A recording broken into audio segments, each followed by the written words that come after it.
योग वशिष्ठ महारामायण सुनते रहने के लिए हमारे चैनल को सब्सक्राइब करें और बेल आइकन जरूर दबाएं।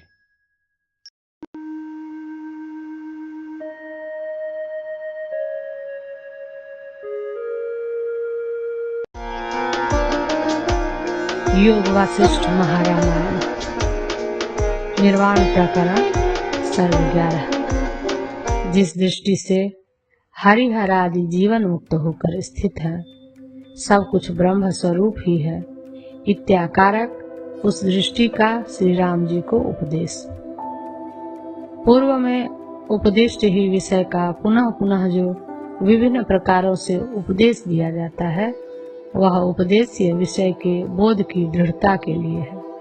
जैसे दृष्ट फलक अवघात आदि फल की उत्पत्ति पर्यंत किए जाते हैं, वैसे ही दृष्ट फलक श्रवण मनन आदि भी फलोत्पत्ति पर्यंत करने चाहिए। इसलिए भगवान बादरायण ने लिखा है, आवृत्ति रस कृदुपदेशात, श्रवण आदि की आत्म साक्षात्कार पर्यंत बार बार आवृत्ति करनी चाहिए, क्योंकि वैसा उपदेश है।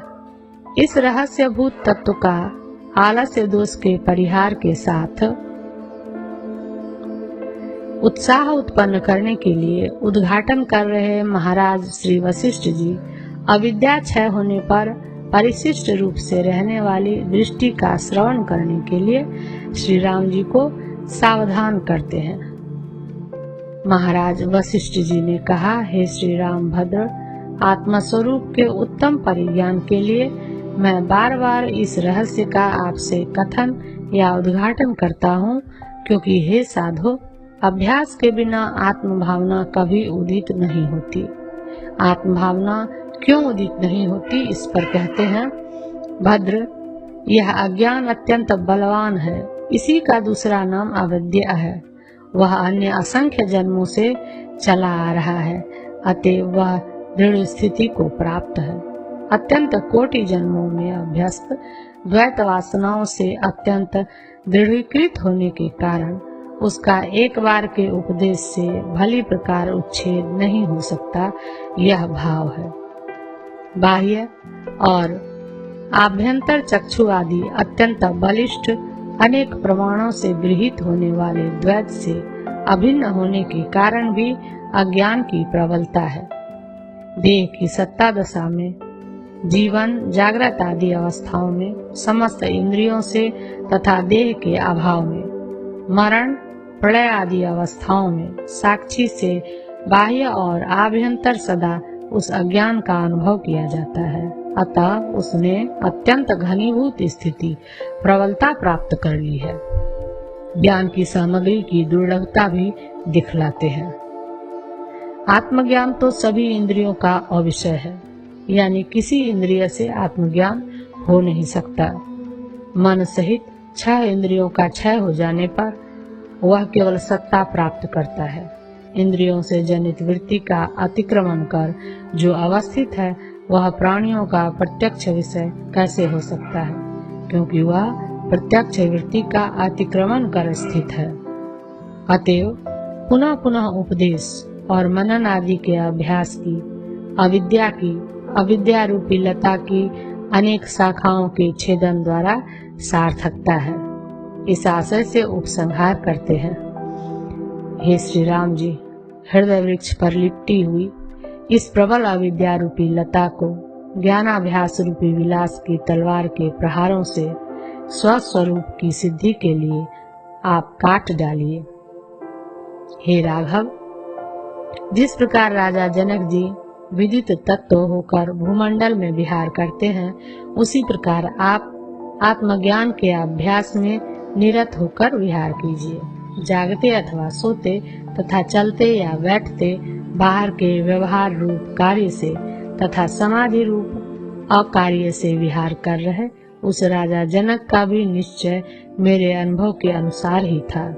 उक्त अभ्यास का ही फल आत्मज्ञान है और उक्त ज्ञान से अभिव्यक्त हुए स्वरूप की ही वास्तव में सत्यता होती है, ऊपर ऊपर के ज्ञान से अभिव्यक्त फल की नहीं।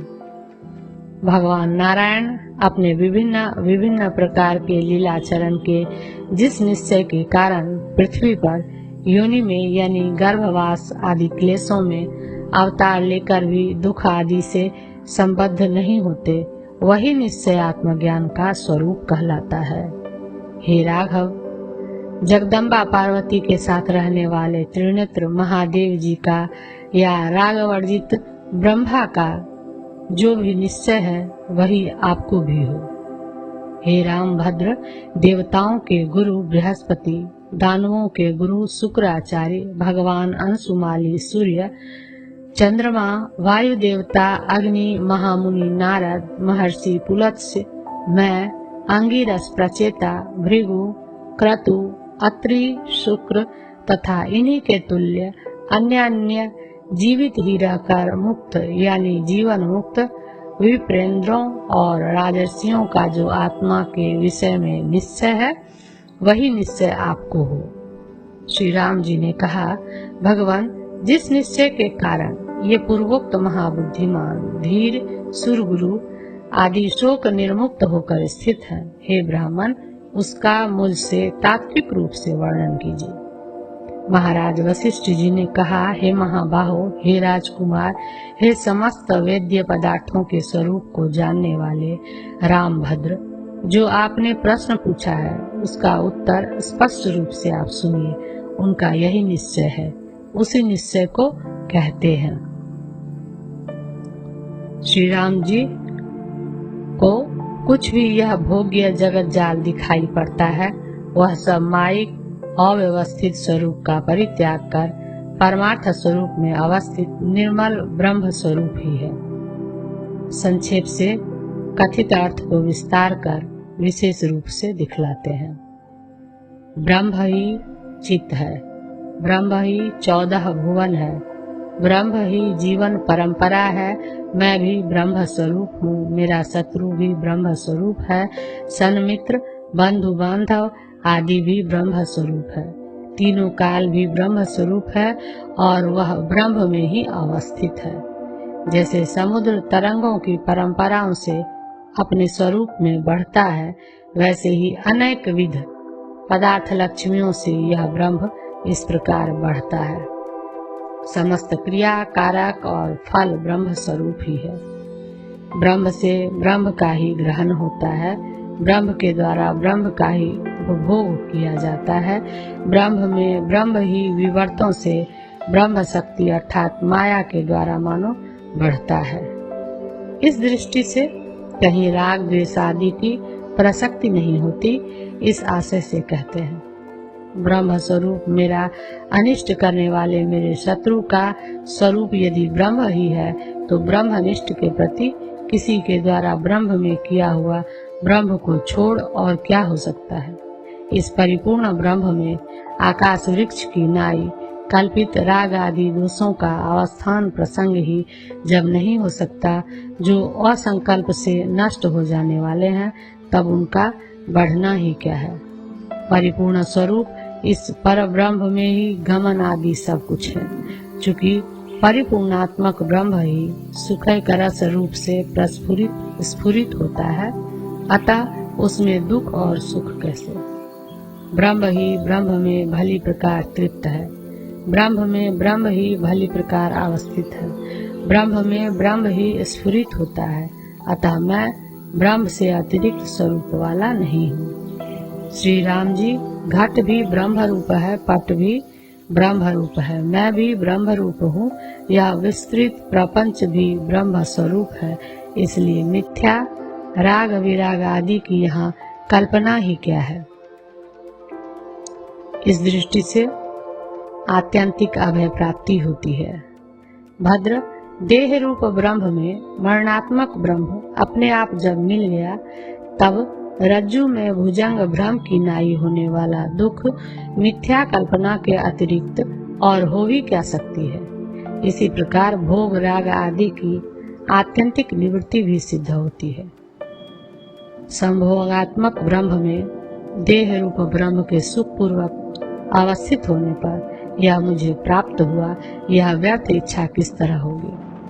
हे राघव, जिस प्रकार वीची गमनशील तरंग और जल के स्पंद युक्त होने पर भी जल से पृथक कुछ भी नहीं है, उसी प्रकार स्पंद स्वरूप ब्रह्म के होने पर भी त्वत्ता और मत्ता कुछ भी नहीं है। जैसे आवर्त के नष्ट होने पर जल में कुछ भी नष्ट नहीं होता, वैसे ही देहात्मक ब्रह्म में मरण रूप ब्रह्म के प्राप्त होने पर कुछ भी नहीं मरता। जड़ता रूपता के अपरित्याग से ही सब क्रमों में ब्रह्म रूपता का ग्रहण न करे, इसलिए उसकी जड़ता का निषेध करते हैं। जिस प्रकार चंचल जल रूप में त्वत्ता और मत्ता नहीं रहती, उसी प्रकार परमात्मा में जड़ता रूपता तथा प्रतियोगी के अप्रसिद्ध होने से तद आवृत रूप अजड़ता भी नहीं रहती। जिस प्रकार सुवर्ण में कटक रूपत्व और जल में आवर्त रूपत्व का होना सुवर्ण और जल का एक स्वभाव है, उसी प्रकार जड़ अजर रूप होना यह ब्रह्म का भी एक मायिक स्वभाव है। मायिक स्वभाव ही जीव और जड़ रूप भेद की कल्पना है। इस आशय से कहते हैं, यह जीवभूत आत्मा है, यह जड़भूत पदार्थ है। इस प्रकार का मोह अज्ञानात्मा को ही होता है, ज्ञानात्मा को कभी नहीं होता। अतएव तत्ववेत्ता पुरुष को समस्त जगत एकमात्र आनंद रस स्वरूप अनुभूत होता है, यह कहते हैं। जिस प्रकार अंधे पुरुष को जगत अंधकार रूप और सुदृष्टि वाले को प्रकाश स्वरूप प्रतीत होता है, उसी प्रकार अज्ञानी को यह जगत दुख समूह स्वरूप और ज्ञानी को आनंद प्रचुर प्रतीत होता है। जैसे बालक की दृष्टि में रात्रि स्वभ्रांति से परिकल्पित यक्ष वाली और युवा वृद्ध आदि पुरुषों की दृष्टि में विशुद्ध यक्ष वर्जित प्रतीत होती है, वैसे ही ज्ञानी पुरुष को यह जगत एकमात्र आनंदमय ब्रह्म स्वरूप अनुभूत होता है और अज्ञानी पुरुष को अत्यंत दुखद प्रतीत होता है। सदा सर्वदा चारों ओर अवस्थित अमृत पूर्ण ब्रह्म रूपी घट में न कोई मरता है और न कोई जीता है। जिस प्रकार महान सागर में उल्लास विलास होने पर भी तरंग आदि न उत्पन्न होते हैं और न मरते हैं, उसी प्रकार आत्मा में भूत समूह न उत्पन्न होते हैं और न मरते हैं। यह नहीं है और यह है। इस प्रकार के भ्रांति रूपी माया किसी तरह के प्रयोजन के बिना आत्मा के द्वारा आत्मा में ही उस प्रकार भीतर जगत रूप से और तत्त पदार्थों की शक्ति रूप से स्फुरित होती है। जिस प्रकार स्फटिक की अनेक प्रतिबिंबों का ग्रहण करने में योग्यता संपादक स्वच्छता अनेक तरह के प्रतिबिंब और उसके गुण क्रिया आदि वैचित्र के रूप से अंदर प्रस्फुरित होती है। श्री रामभद्र, जैसे जल में तरंगों के कण समूहों से घन जल ही स्थित है, वैसे ही अपने आप में जगत की शक्ति के रूप से ब्रह्म ही अवस्थित है। श्री रामचंद्र जी, शरीर के विनाश से ब्रह्म में मृत बुद्धि कैसे हो सकती है, क्योंकि शरीर आदि ब्रह्म से उस प्रकार पृथक नहीं है जिस प्रकार सागर में तरंग आदि जल से अतिरिक्त नहीं है। जैसे जल में जो कण है, जो कणिका है, जो वीची है, जो तरंग है, जो फैन है और जो लहरी है, वे सब जल स्वरूप ही हैं, वैसे ही ब्रह्म में कल्पित जो देह है, जो इंद्रिय व्यापार है, जो भोग्य है, जो संपत्ति और विपत्ति है, जो हर्ष विषाद आदि रचना है और जो पुरुषार्थ भोग है, वह सब ब्रह्म स्वरूप ही है।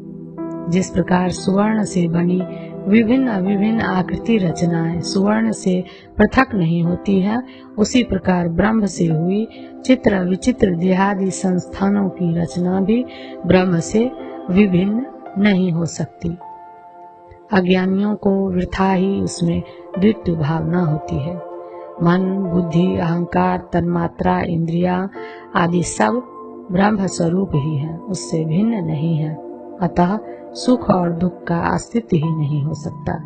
जिस प्रकार एक ही शब्द पर्वत की सन्निधि में प्रतिध्वनि के रूप में द्विरुक्त की नाई शोभित होती है, उसी प्रकार यह वही मैं, यह चित्त इत्यादि अर्थों को लेकर प्रवृत्त वाणी से आत्मा ही अपनी आत्मा में शोभित होता है। अज्ञात ब्रह्म ही जीव रूपता और जगत रूपता को मानो प्राप्त होकर स्थित है, क्योंकि स्वप्न में अपने आत्मा स्वरूप अंतःकरण से आत्मा ही अनेक पदार्थों के रूप में दिखाई देता है। इसी बात को भगवान बादरायण आत्मनि चैव विचित्राश्च ही इस सूत्र से कहते हैं। अज्ञान अत्यंत विरुद्ध असंभावित पदार्थ का निर्माण करता है, यह लोक में प्रसिद्ध ही है, ऐसा कहते हैं।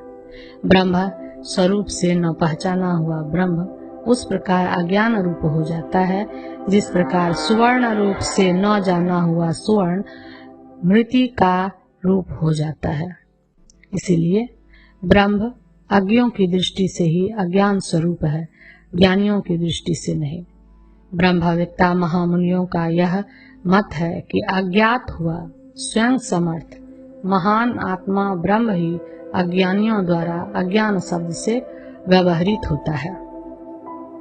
ब्रह्म स्वरूप से ज्ञात ब्रह्म तत्क्षण ही उस प्रकार ब्रह्म स्वरूप हो जाता है, जिस प्रकार सुवर्ण रूप से ज्ञात सुवर्ण तत्क्षण में ही सुवर्ण हो जाता है। आत्मा समस्त शक्तियों से परिपूर्ण स्वयं ब्रह्म है। वह किसी तरह के प्रयोजन के बिना स्वयं जिस स्वरूप से यानी जीव और जगत रूप से या तात्विक ब्रह्म रूप से जैसी जैसी भावना करता है, भावना के बल पर शीघ्र ही उस स्वरूप से अपने आप को देखता है। इसलिए तत्वज्ञ पुरुष जीव या जगत के रूप में उसे नहीं देखते। कर्म कर्ता और करणों से रहित, कारण से वर्जित, सर्वविध विकारों से शून्य, स्वकीय ज्ञान से अपनी स्थिति में समर्थ महान आत्मा ही ब्रह्म है, यों ब्रह्म ज्ञानी लोग कहते हैं। उक्त स्वरूप से ज्ञात न हुआ ब्रह्म अज्ञानियों के द्वारा अज्ञान शब्द से व्यवहृत होता है और परिज्ञात हुआ अज्ञान का विनाशक ब्रह्म ही ज्ञान शब्द से कहा जाता है। जिस तरह भली प्रकार अपरिचित बंधु ही अबंधु कहा जाता है, परिज्ञात हुआ वही बंधु शब्द से व्यवहृत होता है, क्योंकि अबंधु भ्रम उससे नष्ट विनष्ट हो जाता है। उसी तरह प्रकृत स्थल में भी जानना चाहिए। तब जीव और जगत में ब्रह्म मातृत्व की भावना सहसा सभी को क्यों नहीं होती?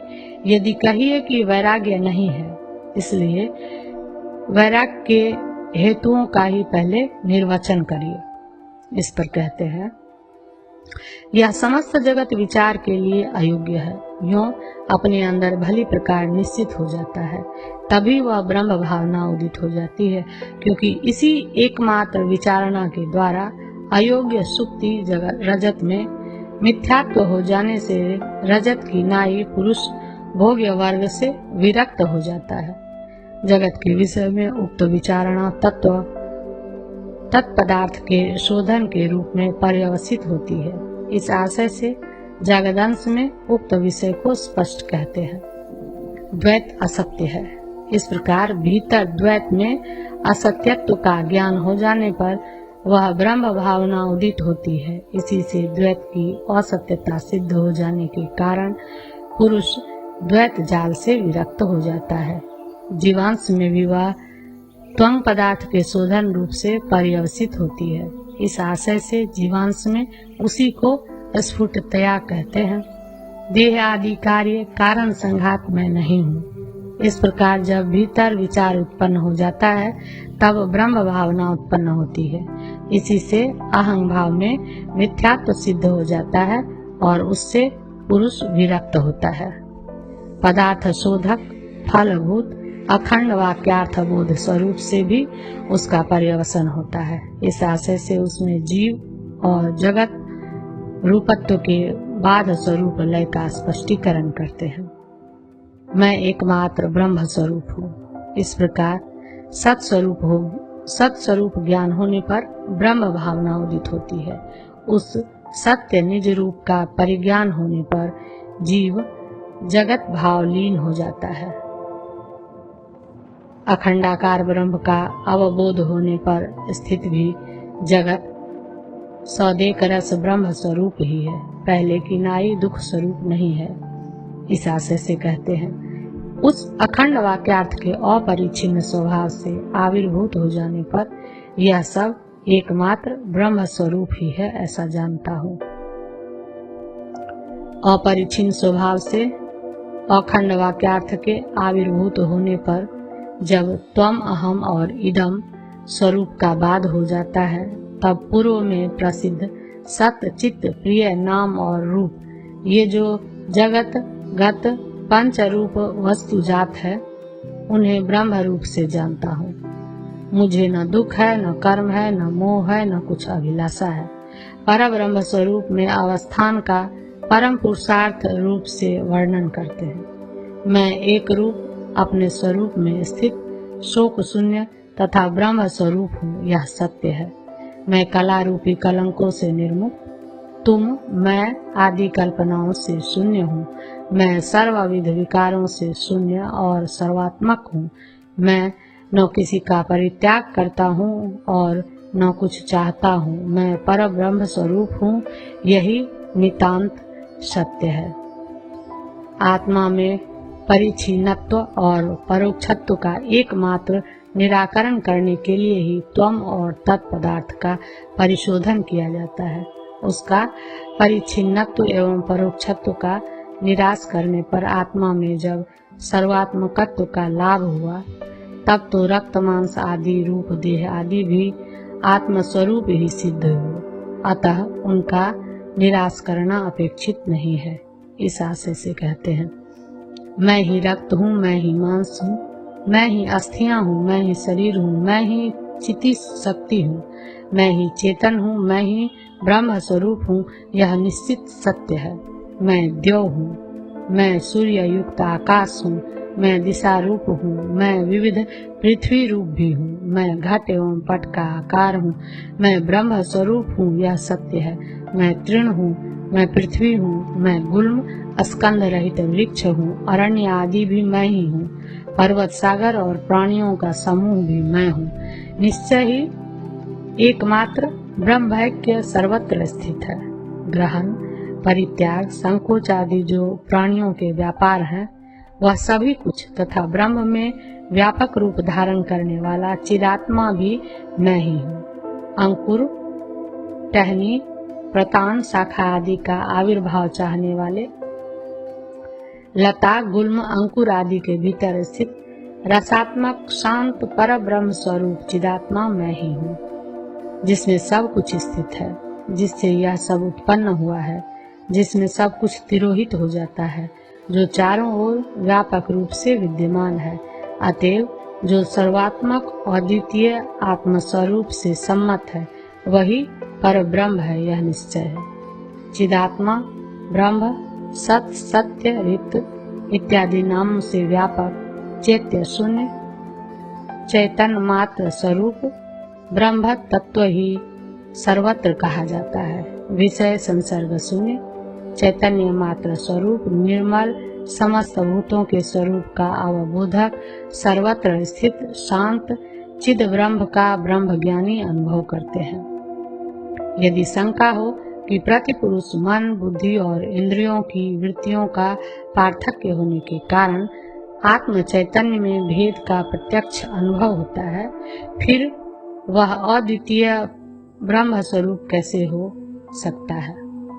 तो इस पर कहते हैं, मन बुद्धि इंद्रियों के समूह तथा समस्त वृत्तियों में अनुगत सर्वविध औपाधिक भेदों का परित्याग कर प्रत्यक्ष स्वरूपात्म प्रमा का अवभाषक स्व प्रकाश स्वरूप निर्विकार चैतन्य ब्रह्म ही मैं हूँ। समस्त शब्द स्पर्श आदि विषय उनके हेतुभूत आधारभूत आकाश वायु आदि तथा इनके द्वारा की गई जगत स्थिति, इन सब की सत्ता का अवभाषक अस्तित्व प्रकाश स्वरूप स्वच्छ चैतन्य रूप ब्रह्म ही मैं हूँ। मेरा कभी विनाश नहीं है। समस्त वृत्तियों में अनुगत तत्व का उपादन कर रहे महाराज वशिष्ठ जी उक्त अर्थ को ही विस्पष्ट रूप से कहते हैं। अग्नि से निकलने वाले विस्फुलिंगों की चिंगारियों की धाराओं की नाई वृत्ति रूप उपाधि धाराओं से निरंतर निकल रही चित्त धाराओं की उत्पत्ति स्थानीय प्रत्यगात्मा के स्वरूपभूत प्रकाशात्मक योगियों के द्वारा अनुभूयमान होने पर भी निर्वचन करने के लिए असमर्थ तथा परम अमृतमय यानी सर्वातिशायी आनंद रूप चैतन्य ब्रह्म मैं ही हूँ। इसका भी पहले की नाई उपादन करते हुए उक्तार्थ को ही कहते हैं। अहंकार रूपी अशेष भोक्ताओं के प्रति तत्त भोग वृत्तियों की धारा रूपी उपाधियों से मधु धारा की नाई निरंतर चू रहे स्वरूप से युक्त निरंतर कूटस्थ के नित्यानुभव आनंदैक रसभूत एक रस स्वरूप तथा निर्लेपक पर ब्रह्म चैतन्य स्वरूप ही मैं हूँ। नित्यं चा अनुभवामृतम इसका समाधि निष्ठा के अनुभव से उपादन करते हुए कहते हैं। सुसुप्ति के सदृश समस्त विकल्पों से वर्जित उपद्रवों से रहित निर्मल प्रकाश स्वरूप मनुष्य से लेकर हिरण्यगर्भ पर्यंत होने वाले विषय सुखों से अत्युत्तम सुख स्वरूप चारों ओर से प्रकाशमान तथा वासनाओं से शून्य चैतन्यात्मक ब्रह्म स्वरूप मैं हूँ। संभोगत्तमम यह जो पहले कहा उसे उपादन करके अनुभव में चढ़ाते हैं। रसना जीवा आदि इंद्रियों के द्वारा जायमान मिश्री का टुकड़ा शर्करा आदि स्वादु पदार्थों का परिज्ञान ईशन मात्र यानी शर्करा रस की जिह्वा से कंठ प्रदेश प्राप्ति पर्यंत स्वल्पतर देश और काल से परिच्छिन्न होकर स्थित रहता है। वही ज्ञान स्वप्रकाश एवं आनंदैक रस स्वरूप से अपनी परिच्छिन्नता के हेतुभूत चित्त चैत्य और चेतयिता के ज्ञात हो जाने पर परिच्छिन्न उपाधि की विच्युति दशा में भी च्युति शून्य आत्म स्वरूप हो जाता है। वही च्युति शून्य निरतिशय आनंदात्मक ब्रह्म स्वरूप मैं हूँ। विषय रूप उपाधि से निर्मुक्त होकर ज्ञान की स्थिति हो ही नहीं सकती, अर्थात अप्रसिद्ध ही है, ऐसी आशंका कर उसे प्रसिद्ध करते हैं। चूँकि कांता में आसक्त चित्त वाले पुरुष को रात्रि में चंद्रमा का उदय होने पर चंद्रमा और कांता दोनों के दर्शन समय में मध्यवर्ती प्रदेश में चिति का विच्छेद अनुभूत नहीं होता, अतः जब तक चंद्रमा का ज्ञान होता रहता है तब तक अविच्छिन्न सत्ता वाला निर्विषयक चैतन्यात्मक ज्ञान स्वरूप ब्रह्म प्रसिद्ध है। तत्स्वरूप ही मैं हूँ। आकाश में स्थित चंद्रमा में लगे हुए भूमि में अवस्थित पुरुषों के नेत्रों की जो आकाशस्थ मध्यवर्ती आकाश प्रदेश में स्थित चित्त शक्ति है वही निर्मल चिद ब्रह्म है। उदासीन पुरुषों को सुख दुख आदि आकार वाली अन्य वृत्तियों के अभाव काल में निर्विशेष स्वात्म प्रकाश स्वात्म ज्ञान प्रसिद्ध ही है। इस आशय से कहते हैं, मैं सुख दुख आदि कल्पनाओं से रहित एवं निर्मल हूँ तथा सुख दुखाकार वृत्ति के अभाव दशा में उदासीन पुरुषों को प्रतीत होने वाला सत्य अनुभव रूप जो चैतन्य ब्रह्म स्वरूप है वही अविनाशी मैं हूँ। किसी एक देश में अवस्थित पुरुष का मन जब अन्यत्र कहीं दूर देश में चला जाता है तब वह मन अंतराल मार्ग में पतित सामने के पदार्थों का विस्पष्ट प्रकाश नहीं कर पाता। उन पदार्थों का निर्विकल्प साक्षात्कार होता है। मन की उपर्युक्त स्थिति होने पर अंतराल देश में जो निष्पाप यानी विषय संसर्ग से शून्य प्रतीति होती है वह चैतन्यात्मक ब्रह्म स्वरूप है। वही सर्वव्यापक मैं हूँ।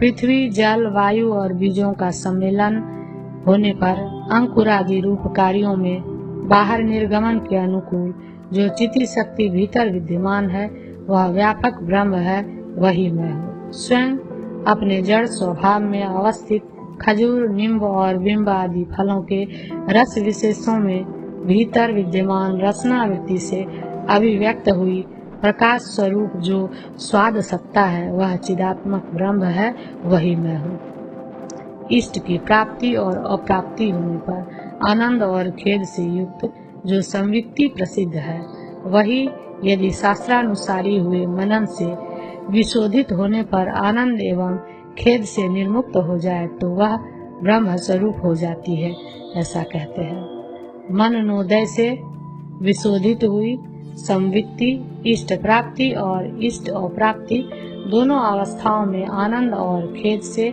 निर्मुक्त होकर यदि एक स्वरूप हो जाए तो वह चिदात्मक निर्विकार ब्रह्म स्वरूप ही है, वही मैं हूँ। सूर्य का प्रत्यक्ष कर रहे पृथ्वी में स्थित पुरुष का पृथ्वी से लेकर सूर्य पर्यंत विस्तृत हुआ जो चक्षु रूपी सूत्र है, वह यद्यपि विषय प्रकाशन में समर्थ है, तथापि यदि उसके मध्य के तुल्य नेत्र और सूर्य दोनों से असंबद्ध मध्यवर्ती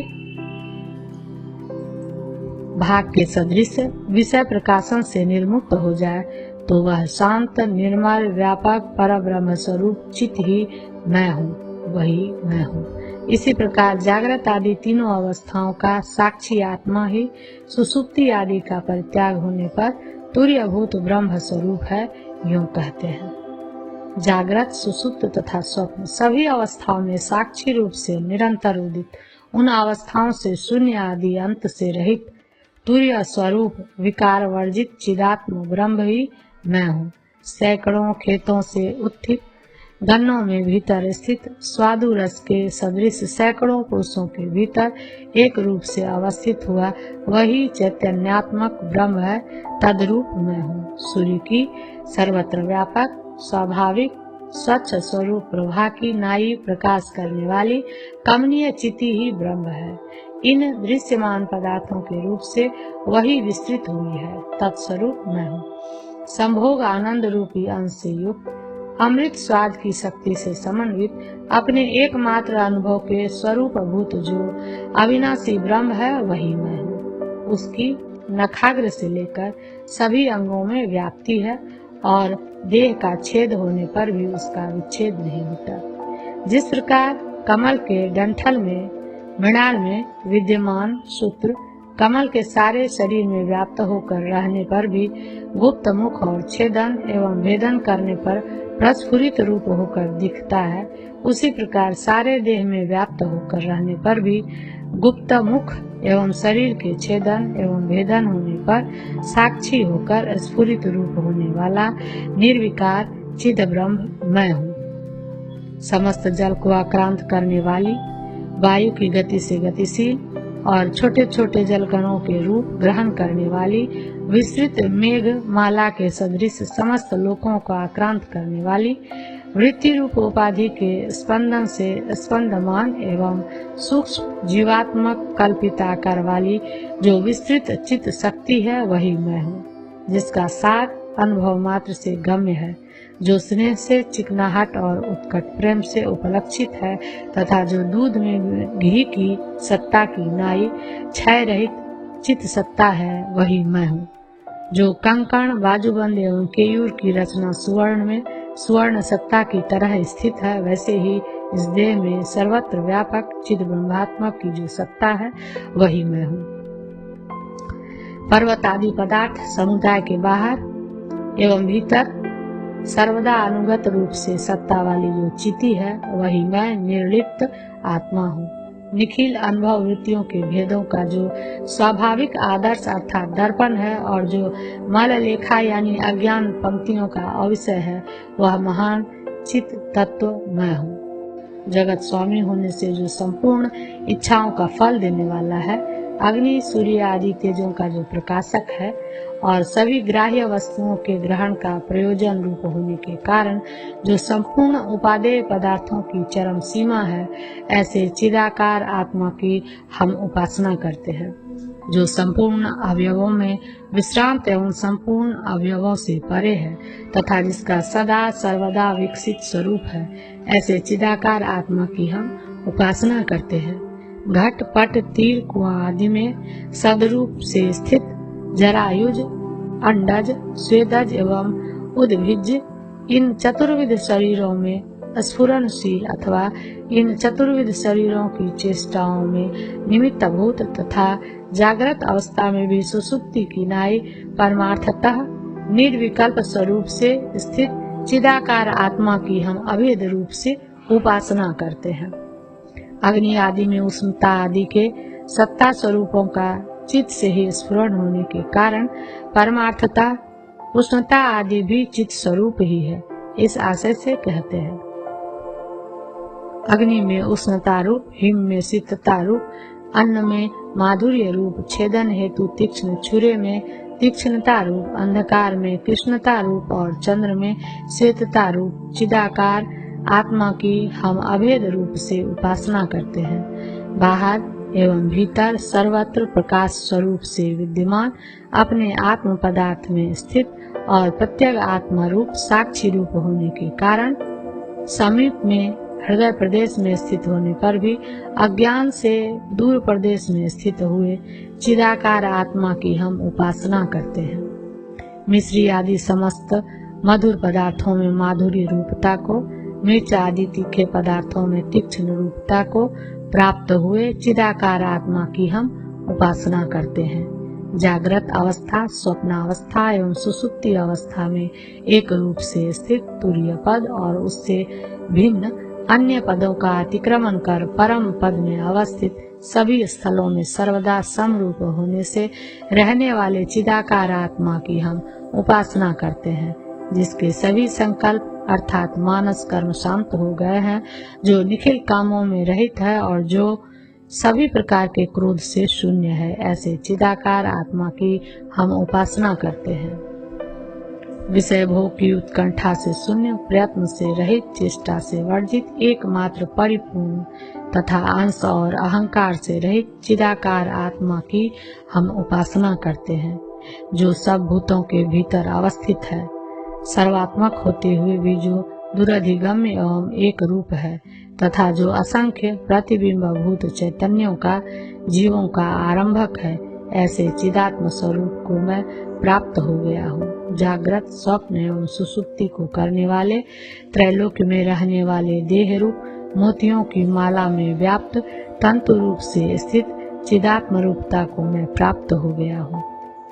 बाहर और भीतर से अपने द्वारा व्याप्त हुए जगत रूपी पक्षियों को विचित्र बड़े जाल की नाई अपने भीतर फंसा करके गुप्त रूप से स्थित हुए चिदाकार आत्म स्वरूपता को मैं प्राप्त हुआ हूँ। एकमात्र जिसमें यह सब जगत विद्यमान है और जिसमें परमार्थता कुछ भी नहीं है, ऐसे अद्वितीय सृष्टि काल में सबकी सत्ता का निर्वाहक होने से सदरूप और प्रलय काल में सबकी सत्ता का निर्वाहक न होने से असद रूप उस चिदात्म स्वरूप को मैं प्राप्त हुआ हूँ।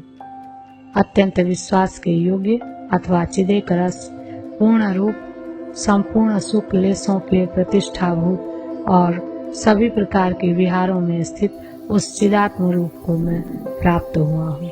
स्नेह अर्थात तेल की आश्रयी तथा वर्षाकालीन वायु से उत्पन्न भंवरों से न बुझे हुए दीपक की नाई निरूपाधि प्रेम रूप स्नेह के आश्रयी देह एवं प्राण वायु के अध्यास से जनित भ्रमों के द्वारा नष्ट नहीं हुए, युक्त भ्रांत दृष्टि से उन देह प्राण आदि के अध्यास रूप भ्रमों से युक्त और मुक्त चिद रूप दीप की हम लोग बाहर एवं भीतर से उपासना करते हैं। कमलिनी की जड़ की नाई हृदय रूपी सरोवर में गुप्त होकर अवस्थित, हाथ पैर आदि अंग प्रत्यंगों के दृढ़ बंधन में सुंदर रस्सी की तरह हेतुभूत तंतु एवं जन समुदाय के जीवन के उपाय भूत चिदाकार आत्म स्वरूप को मैं प्राप्त हुआ हूँ। प्रसिद्ध अमृत पदार्थ से इसकी विलक्षणता बतलाते हैं। हे श्री राम जी, जो क्षीर समुद्र से उत्पन्न अमृत से विलक्षण है, जो चंद्रमा में स्थित अमृत से भी विलक्षण है, जो सदा सर्वदा प्राप्त ही रहता है और जो गरुड़ आदि से अपहृत नहीं किया जा सकता, उस सत्य एवं अमृत रूप चिदात्मा की हम लोग उपासना करते हैं, जिसके द्वारा शब्द रूप रस स्पर्श और गंध ये 5 विषय अभिव्यक्ति प्राप्त करते हैं। अर्थात इनका अनुभव जिस साक्षी रूप चैतन्य से होता है, ऐसे परमार्थता उन विषयों से रहित अतएव शांत उस चिदात्म स्वरूप को मैं प्राप्त हुआ हूँ, जो आकाश मंडल की नाई विस्तृत रूप वाला है, जो अपनी व्याप्ति के द्वारा संपूर्ण लोकों की अभिव्यक्ति करता है, वस्तुतः जो किसी की न अभिव्यक्ति करता है और न आकाश मंडल के सदृश ही है। ऐसे चिदाकार आत्मस्वरूप को मैं प्राप्त हुआ हूँ, जो बड़ी बड़ी विभूतियों से युक्त है और जो अद्वैत दृष्टि से समस्त विभूतियों एवं महिमाओं से रहित है, तथा जो माया सबलित होकर जगत का कर्ता होते हुए भी यथार्थ में अकर्ता है। ऐसे चिदाकार आत्मस्वरूप को मैं प्राप्त हुआ हूँ। तादात्म्य के अध्यारोप की दृष्टि से यह सब जगत मैं ही हूँ। संसर्ग के अध्यारोप की दृष्टि से यह सब जगत मेरा ही है। अपवाद की दृष्टि से तो अहंता के आरोप में निमित्तभूत अहंकार भी मैं नहीं हूँ, तथा देह आदि इतर रूप तो मैं सुतरांग नहीं हूँ। इस प्रकार अध्यारोप एवं अपवाद से आत्म तत्व को जान लेने वाले मेरे लिए यह जगत कृत्रिम मायामय रहे चाहे अकृत्रिम आत्म रूप ही रहे, दोनों तरह से मैं संताप रहित हूँ। 11वां सर्ग समाप्त।